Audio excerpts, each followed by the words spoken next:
Hello everyone, welcome to English Shorthand classes. Exercise 23. Get ready for the dictation. Start. Sir, a tax collected by the state for the state GST naturally has to go to the consolidated fund of the state. There is actually a conceptual problem. Where do revenues collected go? What is the mechanism hereby the distribution is done immediately so that the revenue can be collected and somebody sits on it? That is an important aspect that needs to be clarified. So that is what I would like that the Honorable Finance Minister to reconsider the amendment number 3 that he has moved. Secondly, that is an important point. You collect revenue, what is the mechanism and what is the time frame within which it is shared between the states and the center. If you don't have that clarity, then how can you collect revenue which does not go into the consolidated fund? That is not permissible under our constitution.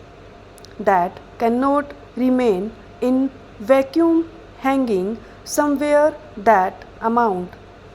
Therefore, this is a serious lacuna according to me that needs to be addressed. Then there is another amendment number 4 that has been moved by the Honorable Finance Minister. Sir, I have with me letters from the Chairman of the Empowered Committee of State Finance Ministers opposition that this bill has discussed over the last 2 decades, a position that was occupied by the left front government's finance minister, now occupied by the current finance minister of West Bengal, and a letter also from the finance minister of Kerala. I know letters by the state finance ministers should not normally be read out here. So I am not reading out these letters. Now both the West Bengal finance minister and the Kerala finance minister, and I think there is a point in which they argue that there has been an issue on the question of the tax levied and collected by the union under clause 2 etc. etc.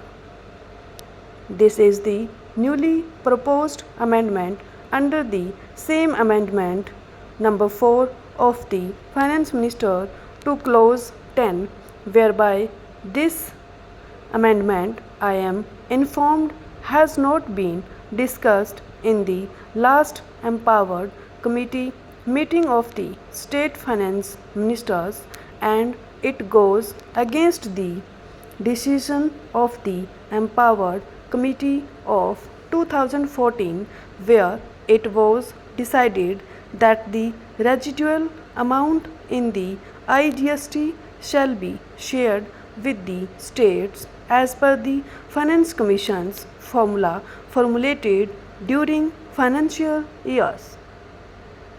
Therefore, both the states, the chairman of the empowered committee, have suggested that this be deleted and let clause 10 remain what it was as the Lok Sabha passed it. That needs serious consideration, and I would like the Honorable Finance Minister to respond to that when he sums up this discussion. The fourth major point is on the dispute resolution mechanism.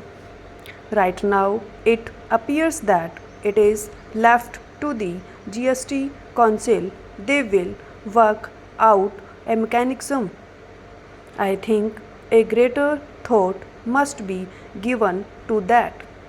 That mechanism must be spelled out more concretely and in a tangible form at the time when the GST bill is brought for consideration. I am requesting the Finance Minister to do so. Finally, sir, I will end with only one point. This is a very serious piece of legislation. We are making a very major radical departure from the revenues collected by the states and the central governments for their functioning. We are making a very major departure from the objectives for which these revenues are collected and how they will be spent. This is of such a major importance that not only the GST bill should come back for consideration but also all connected with the GST bill must be brought here also for our deliberations. Therefore, they should not be brought as money bills. I myself made an appeal to the Finance Minister. You are aware that I told you earlier of my interpretation of Article 110 of the Constitution of India.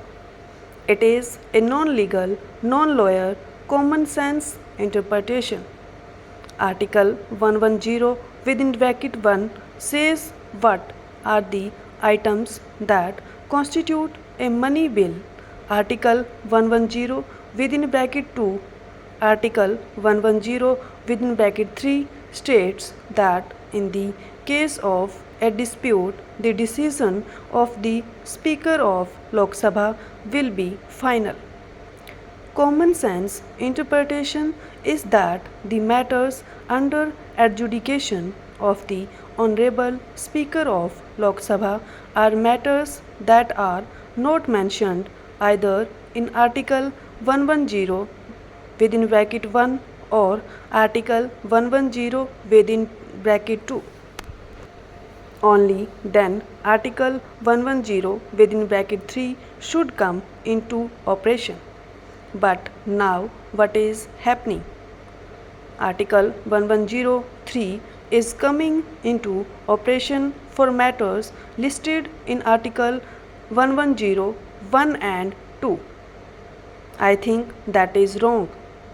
But anyway, one of our colleagues has taken it to the Supreme Court. Let us wait for the verdict. In that spirit, I had even said this once before.